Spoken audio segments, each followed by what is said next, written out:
Hello guys, welcome back to my channel. ಇವತ್ತು fish ಫ್ರೈಗೆ ಮಸಾಲ ಹೇಗೆ ಹಾಕುದಂತ ನೋಡುವ.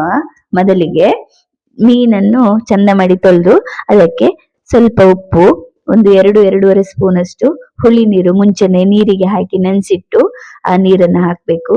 ನಂತರ ಸ್ವಲ್ಪ ಅರಶಿನ, ನಂತರ ಒಂದು ಎರಡೂವರೆ ಸ್ಪೂನ್ ಅಷ್ಟು ಖಾರದ ಹುಡಿ ಹಾಕಿ, ನಂತರ ಲೆಮನ್ ಇದೆಲ್ಲ ಅದು ಫುಲ್ಲು ಹಿಂಡುದು ಬೇಡ, ಸ್ವಲ್ಪ ಹುಳಿ ಹಾಕಿದೇವಲ್ವಾ ನಾವು, ಅದಕ್ಕೆ ಇದು ಸ್ವಲ್ಪ ಒಂದು ಅರ್ಧ ಅರ್ಧದಿಂದ ಒಂದು ಸ್ಪೂನ್ ಅಷ್ಟು ಹಿಂಡಿದ್ರೆ ಸಾಕು. ಇಷ್ಟು ಹಿಂಡಿದ್ರೆ ಸಾಕು. ಇದರಲ್ಲಿ ಅರ್ಧ ಸ್ಪೂನ್ ಇರ್ಬೋದು. ಹುಳಿ ಮತ್ತೆ ಲೆಮನ್ ಎರಡು ಸಹ ಬಿದ್ರೇನೆ ಒಳ್ಳೆ ಟೇಸ್ಟ್. ನನಗೆ ಲೆಮನ್ ಹಾಕಿದ್ರೆ ಸಹ ಹುಳಿ ಹಾಕ್ಲೇಬೇಕು. ನೋಡಿ, ಹೀಗೆ ಮಿಕ್ಸ್ ಮಾಡಿ ಮ್ಯಾರಿನೇಷನ್ ಮಾಡಿ ಒಂದು 10 ನಿಮಿಷ ಇಡಬೇಕು. ಅದ್ರ ಒಟ್ಟಿಗೆ ನಾವು ಇನ್ನೊಂದು ಮಸಾಲಕ್ಕೆ ರೆಡಿ ಮಾಡ್ಕೊಳ್ಬೋದು. ನಿಮಗೆ ಮೀನ್ ಫ್ರೈ ತುಂಬಾ ವೆರೈಟಿಯಲ್ಲಿ ಮಾಡ್ಬೋದು. ಅದರಲ್ಲಿ ಇದು ಸಹ ಒಂದು. ದಿನಾಲು ಒಂದೇ ಫ್ರೈ ಮಾಡಿ ತಿಂದು ತಿಂದು ಬೋರ್ ಆಗಿರ್ತದಲ್ಲ, ಆಗ ಈ ತರದೊಂದು ಟ್ರೈ ಮಾಡ್ಬೋದು. ನಂತರ ಈ ಕುಟಾಣಿ ಅಂತ ಹೇಳ್ತಾರೆ, ಅದಕ್ಕೆ ಬೆಳ್ಳುಳ್ಳಿ, ಮತ್ತೆ ಒಂದು 10 ಬೆಳ್ಳುಳ್ಳಿ, ಕಾಯಿ ಮೆಣಸು, ಒಂದು ಒಂದು ಅರ್ಧದಷ್ಟು ಲೆಮನ್ ಅಷ್ಟು ಎಂತ ಶುಂಠಿ, ನಂತರ ಕೊತ್ತಂಬರಿ ಸೊಪ್ಪು ಒಂದು 1/4 ಕಪ್ಪು ಗುದ್ದಿ ಹೀಗೆ ಪೇಸ್ಟ್ ಮಾಡಿ ಇಟ್ಕೊಳ್ಬೇಕು. ಇದು ಮಿಕ್ಸಿಯಲ್ಲಿ ಸಹ ಹಾಕ್ಬೋದು. ಈ ತರ ಗುದ್ದಿ ಮಾಡಿದ್ರೆ ನಿಮ್ಗೆ ರುಚಿಯೇ ಬೇರೆ ಇರ್ತದೆ. ನೋಡಿ, ಒಮ್ಮೆ ಟ್ರೈ ಮಾಡಿ ನೋಡಿ. ನಂತರ ಇದಕ್ಕೆ ಮೀನು ನಾವು ಮ್ಯಾರಿನೇಷನ್ ಮಾಡಿ ಇಟ್ಟಿದ್ದೇವಲ್ಲ, ಅದಕ್ಕೆ 1 ಸ್ಪೂನ್ ಹೀಗೆ ಹಾಕಿದ್ರೆ ಸಾಕು, ಜಾಸ್ತಿ ಹಾಕ್ಬೇಕಾಗಿಲ್ಲ.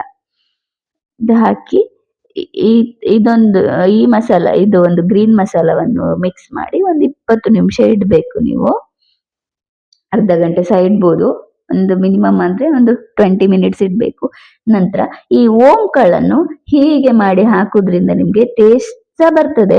ಮತ್ತೆ ಈ ಗ್ಯಾಸ್ಟ್ರಿಕ್ ಸಮಸ್ಯೆ, ಮತ್ತೆ ಮೀನ್ ಫ್ರೈ ಇದೆಲ್ಲ ಎಣ್ಣೆ ಎಲ್ಲ ತಿಂದ್ರೆ ಕೆಲವರಿಗೆ ಆಗುದಿಲ್ಲಲ್ಲ, ಅವರಿಗೆಲ್ಲ ಇದು ತುಂಬಾ ಒಳ್ಳೇದು, ಬೆನಿಫಿಟ್ಸ್ ಇದೆ. ಮತ್ತೆ ಅದು ಒಂದೊಂದು ಓಂಕಾಳು ಸಿಗುವಾಗ ನಮ್ಗೆ ಅದು ಟೇಸ್ಟ್ ಬೇರೆ ಇರ್ತದೆ. ನೋಡಿ, ಒಮ್ಮೆ ಟ್ರೈ ಮಾಡಿ ನೋಡಿ. ಇದಕ್ಕೆ ಮತ್ತೆ ಕಬಾಬಿಗೆ ಸಹ ಸ್ವಲ್ಪ ಹಾಕಿದ್ರೆ ಅದು ಒಳ್ಳೇದಾಗ್ತದೆ.